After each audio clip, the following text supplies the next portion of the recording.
बिस्मिल्लाहिर्रहमानिर्रहीम। अस्सलामु अलैकुम वरहमतुल्लाहि वबरकातुहू।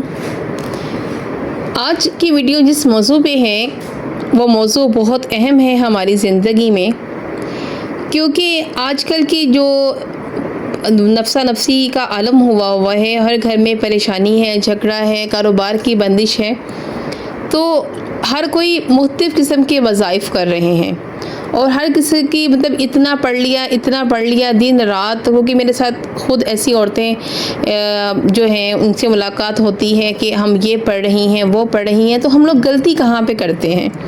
जब हम इतने वजीफ़े कर रहे हैं, इसके बावजूद भी उसका असर हम नहीं देखते अपनी ज़िंदगी पर, तो फिर गलती कहाँ पे है?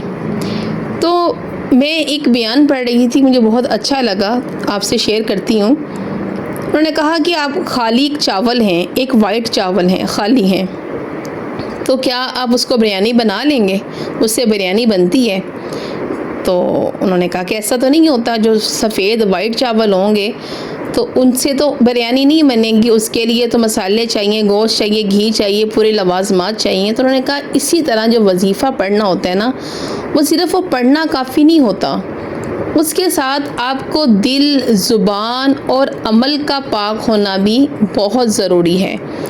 आप ज़िक्र तो कर रहे हैं, लेकिन साथ ही मुंह से गलत जुमले भी बोल रहे हैं, मायूसी वाली बातें भी आप कर रहे हो, आप किसी को बददुआ भी निकाल रहे हो और ये कह रहे हो कि जो फ़ायदा नहीं होता, बल्कि वो जो आप पढ़ रहे हो ना, उल्टा उसका आपकी ज़िंदगी पर नुकसान हो जाता है।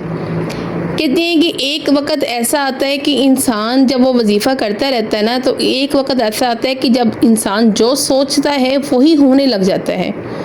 इसीलिए कोई भी वजीफ़ा करने से पहले सबसे पहले अपने ख्याल को भी पाक रखना है। कहते हैं, उन्होंने एक शख्स की मिसाल दी कि एक शख्स ने ज़िक्र की इतनी ताकत पा ली कि वो अब कुछ भी सोचता था ना तो उसको मिल जाता था। कैसे मिल जाता था कि उसने सोचा कि मुझे खाना मिल जाए तो उसको खाना मिल गया। वो एक जंगल में गया, फिर उसने सोचा कि मुझे यहाँ पर ना कोई छोटा सा घर मिल जाए, तो अल्लाह की तरफ से जब उसने सोचा तो एक छोटा सा ठिकाना उसको मिल गया।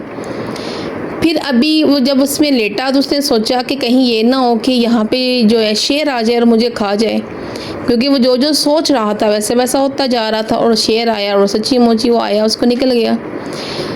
तो इसमें सबसे पहले जब हम कोई ज़िक्र करते हैं, कोई वजीफ़ा पढ़ते हैं, तो जो गलती हम कर रहे होते हैं, अपनी ज़ुबान पर काबू नहीं रखते। हम मायूसी की और बदगुमानी के जो जुमले हैं वो निकालते हैं। अब हमने करना क्या होता है कि हमने अपने जिस्म को भी पाक रखना होता है, अपने कपड़े को भी साफ़ रखना होता है। आप वजीफ़ा कर रहे हो, दिल की भी सफाई रखनी है, हलाल रिज़्क खाना है, हराम रिज़्क से बचना है और बुरे कामों से बचना है, गुनाह, ग़ीबत, झूठ से बचना है। फिर अल्लाह का ज़िक्र करेंगे तो फिर हमें उसकी बरकतें हासिल होंगी। सिर्फ़ यही कहना कि ज़ुबान से एक वजीफ़ा पढ़ रहे हैं, बाकी हम अपने जिस्म की पाकी भी नहीं रख रहे, कपड़े भी साफ़ नहीं रख रहे, दिल को भी साफ़ नहीं रख रहे, हलाल रिज़्क भी नहीं खा रहे, लोगों को जो है सताना भी नहीं छोड़ रहे, लोगों के ग़ीबत भी की जा रहे हैं, लोगों का दिल भी दुखाई जा रही है, और साथ हम पढ़ते रहें, वजीफ़ा भी करते रहेंगे और हम कहते हैं कि इसके असर भी हमारी ज़िंदगी में आ जाए।